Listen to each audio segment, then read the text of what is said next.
Welcome back to Cost Trap, where we follow the money, find the trap, and hand you the escape plan. Today, I'm getting personal.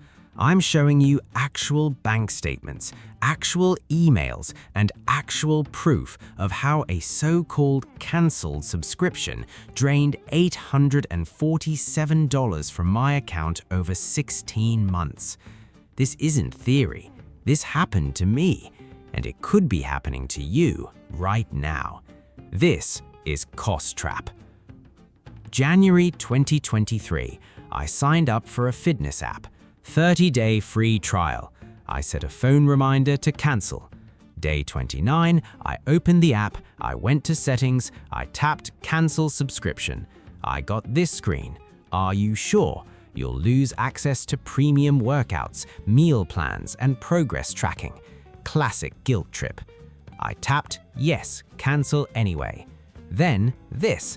How about we pause instead? You won't be charged for 3 months and we'll save your data. I said no. Then here's 50% off your next 3 months. I said no again. Finally, your subscription has been cancelled.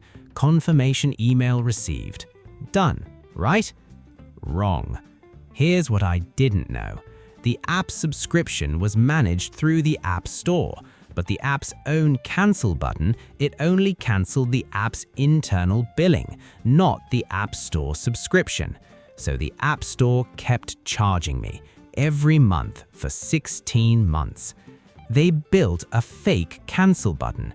It looked real, it felt real, it sent a confirmation email, but it didn't actually stop the charges. The discovery. March 2024, tax season. I'm going through statements, something I should do monthly, but let's be honest, who does? And I see it. A charge I don't recognize at first. fitapp.sub. I search my email, nothing. I search my phone, the app isn't even installed. I check my App Store subscriptions, and there it is. Active, renewing. Autopay enabled. My stomach dropped. I did the math. 16 months. I counted every charge. $479 in year 1, $368 in the 4 months of year 2, total $847 for nothing. For an app I thought I cancelled. For an app I didn't even have on my phone. And the worst part? I felt stupid. I felt like this was my fault, like I must have missed something. But then I started digging, and I realized this isn't an accident. This is designed. The investigation. I went back to the app's terms of service, buried in section 14, subsection C. Cancellations made through the app's interface may take up to 30 days to process. To ensure immediate cancellation, users must cancel through their platform's subscription management system. Translation: our cancel button is fake. The real cancel button is somewhere else, and we buried that fact 14 sections deep. Then I found the reviews, hundreds of them, same story, cancelled but still charged. Took my money for a year after I deleted the app. Customer service says I never cancelled. I wasn't alone. I was just one of hundreds, maybe thousands. So I contacted customer service. Here's how that went. First rep, I don't see a cancellation in our system. Me, here's my confirmation email. Rep, that confirms your request was received but not processed. Me, what's the difference? Rep, a request is not an action. I asked for a refund. They offered 3 months.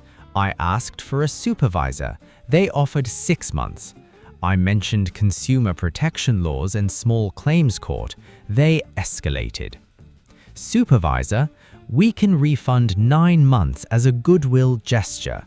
Goodwill. This wasn't goodwill. This was them keeping 7 months of money they stole. I pushed harder. I mentioned I'd documented everything: the fake cancel button, the buried TOS, the pattern of complaints. I mentioned I'd contacted my credit card company about a chargeback for the full amount. Final offer: full refund minus the first month after my cancellation request, because technically, they said, that 30-day processing window was in the terms. I took it. $797 back, $50 they kept, for a processing window that shouldn't exist. But here's what really gets me. This isn't one bad app. This is a pattern. I tested 10 other popular subscription apps. 6 of them had a similar fake cancel flow. 6! They make you think you cancelled. They send confirmation, but the real billing keeps going through a different system.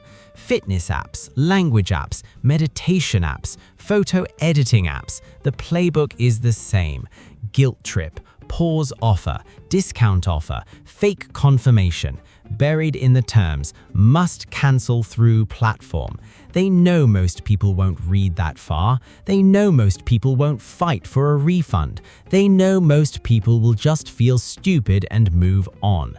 And they're counting on it. So, how do you actually protect yourself? Here's my protocol now. Rule 1. Never trust an app's internal cancel button. Always go to the source. iPhone, Settings, Apple ID, Subscriptions. Android, Google Play, Subscriptions. Website, check your payment method directly. PayPal, credit card, whatever. The app's cancel button is a trap. Rule 2. Screenshot everything.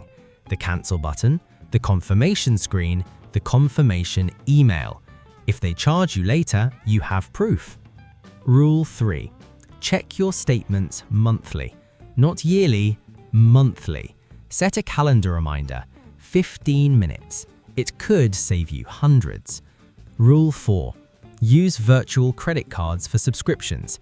Services like privacy.com let you create card numbers that only work for one merchant. If a company won't let you cancel, you delete the card. They can't charge you, period. And Rule 5. Fight for refunds. Don't accept goodwill gestures. Don't accept partial refunds. If you have proof you cancelled, you have a case. Mention chargebacks. Mention consumer protection. Mention small claims. Most companies will fold before it gets that far. $847. That's what a fake cancel button cost me. Don't let it cost you. Check your subscriptions right now, not later, now. And if you've got a story like mine, a company that wouldn't let you leave, a charge that shouldn't exist, drop it in the comments.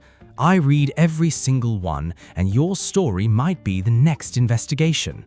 If you want more traps exposed, more receipts found, more money saved, subscribe to Cost Trap and hit the bell. Because we're not just watching the system, we're digging through it, one charge at a time. See you in the next one. Cost Trap. Don't get caught.